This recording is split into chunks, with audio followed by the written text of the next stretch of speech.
Welcome to Off the Record, a legal podcast. Welcome back to Off the Record. Today, we are joined by experienced probate paralegal Shelby Flagg, serving families across upstate South Carolina. I'm Leanne Lyon, and today we're talking about what probate court paralegals want clients to know. Hello, Shelby. Good morning. How are you? Excellent. So, what drew you to becoming a paralegal with probate? So I've been getting to know, when I graduated from USC, I wanted to be an attorney, but I wanted to work off some of my debt from undergrad. So I was like, let's go ahead and work in law offices. So I've been kind of bebopping around. I tried real estate, I've been in criminal. I honestly love probate most and estate planning. They're just happier, kind of. Probate less so. Estate planning very much so. Yeah, excellent. So what does a probate paralegal do, and how do you support families during the probate process? A lot of paperwork. I think the best way that we support families is we're kind of a therapist a little bit, because we're unconditionally on your side. And then just kind of listen to you, give you the best advice that we can, and then get the attorney involved when we need to. But for the most part, it's just being there to listen, because your clients are grieving. This time they're not angry, they're grieving. Yeah, very true. So what are the biggest misunderstandings that clients have about probate? That it is a short process. In South Carolina, it is not a short process. It's about a year. And the probate court in South Carolina, the upstate specifically, I don't know if it's full state, reasonably sure it is, they require original signatures on everything. So you can't upload it and we mail a copy. You can't send us something to notarize. Like, I signed it, can you just notarize it? No. You need to have that signed and notarized before it gets to me, or you need to sign it in front of me. Those are probably my biggest things. No electronic signing so far. No, they do not allow it. Okay. What do you wish that families knew before starting the probate process? I understand that when we get older, we get farther and farther away from our family members, and we are less in touch. And even if you don't like someone, you do need to know their address and their year of birth to open up an estate in South Carolina, because anybody listed in the will or any heirs, so their children, or let's say they died young and they only have siblings and parents, you need to know all of their mailing address and the year that they were born. It's just on the application. Probate won't accept it without it. That's pretty much it. So even if you're not on great terms, you should probably still keep up with about where they're at. Truly, I've never heard that before. That's excellent advice. I appreciate that. Mm-hmm. So why does probate often take longer than people expect? There's a form for so on the form, there's a yes and a no, or there are multiple options. There is a form for every yes and every no. So we when we give you the retainer, we say this is what we think it'll be, but we can't predict the future, so we don't know. Sometimes people don't think, oh, well, they're deceased. The bills don't need to be paid. The mortgager will just know. And sometimes it leads to the house going into foreclosure, or people will spend all of the money in the estate account when they're the only heir, and they're like, well, it was going to be mine anyway. And it's like, well, unfortunately, we've got creditors. And also the judicial assistants are there to help you, even if they sometimes, I'm not saying they ever do, but sometimes people don't like to be at work, and that's okay. We all have those days. They are still there to help you. So if you ever have questions and you can't afford an attorney, schedule an appointment. Because I think that's where a lot of the miscommunication comes from. All of the paperwork is in what we call legalese, which is just legal language. And most people don't know how to how to read through it and understand what it means. So you can sit down with a judicial assistant and be like, can you talk me through what this piece of paper means? And they will. It's your job. Absolutely.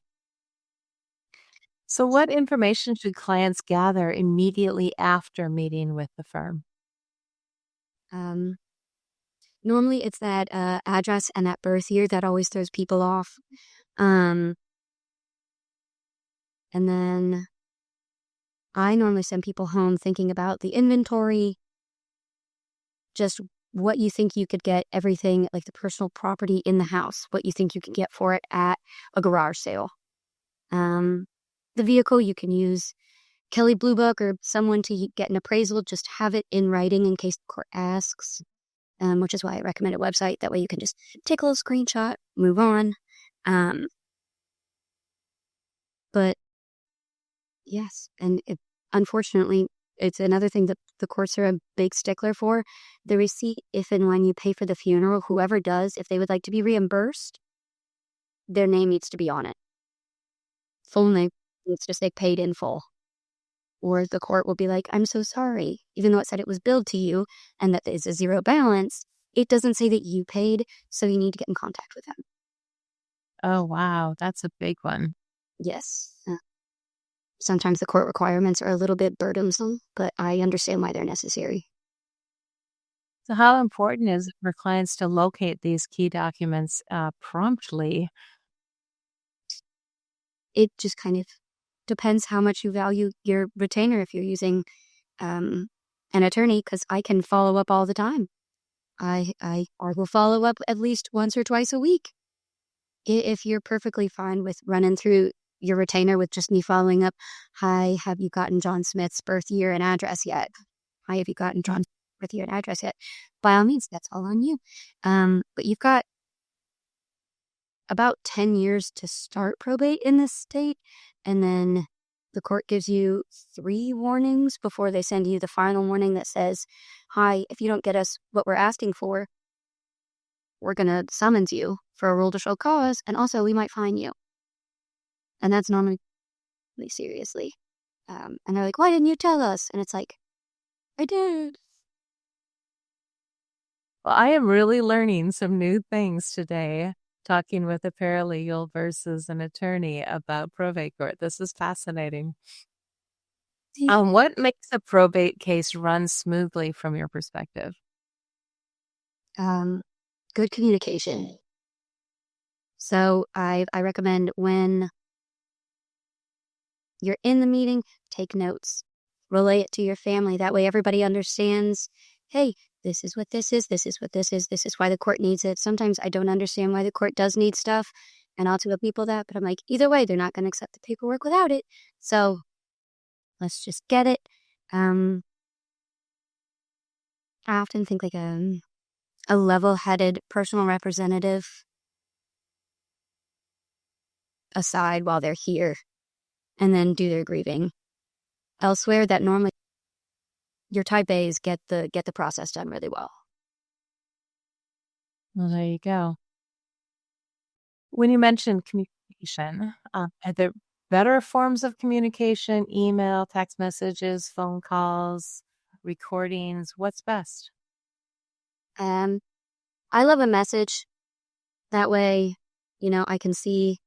I don't need to call you and say, hi, I remembered this, and this from our conversation. I can go back through, read it really quick, and then be like, okay, well, this is what we need. Here's what we're still missing.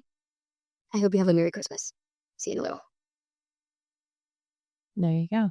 I know probate obviously can create a lot of family tension. How can clients avoid unnecessary conflict? I don't necessarily think they can. I think it's one of the most inevitable things. So I think going into it knowing, okay, this can cause some problems, and letting your family know what those problems are ahead of time can certainly help you, because at the end of the day, you're following the decedent, the person who passed. You're following their wishes. So it's not necessarily your will. It's here's a copy of the will. Here's what they wanted. If you don't think it is, go talk to an attorney and we can figure this out legally. But I think just communicating and kind of expecting that heads will butt, because not only are you talking with your family, but are you talking with your family while they're grieving? So emotions are already high. So I would just say expect it and kind of go into it knowing that you are not the only one hurting, and neither are they. Family grief and money does sound like a mess altogether. Worse than people. Oh my goodness. Well, you certainly see a lot of it since you are the point of contact. As we wrap up here, what is the one thing you wish every surviving family member understood while going through probate? We, as paralegals and the law office and the judicial assistants, we are all here to help you. We are not working against you. We are not judging you. We fully understand this is probably one of the worst times in your life. If you'll just, kind of, I understand grieving is rough. Just kind of wade through it. You don't have to sprint. You don't have to walk, but just kind of wade through it. And when we're like, hi, can you please sign this form? You can come in and we'll notarize it, or you can take it to a bank. Just get it done within a reasonable amount of time. And if something is wrong where you're like, actually, I can't leave the house right now, just say that and say, I'll get back in touch with you next month. We can always let the court know. We can let people know. We can do what we need to, but just kind of keep us updated if you're going to expect delays from yourself. Well, thank you, Shelby. I really appreciate that. And that's it for today's episode of Off the Record with probate paralegal Shelby Flagg. To learn more, visit the rhettburney.com website. And thanks for listening. And remember to like, subscribe, leave a review, and most importantly, share this episode if you found it helpful. Thanks for watching. Be sure to hit that like and subscribe button and leave us a review in the comments.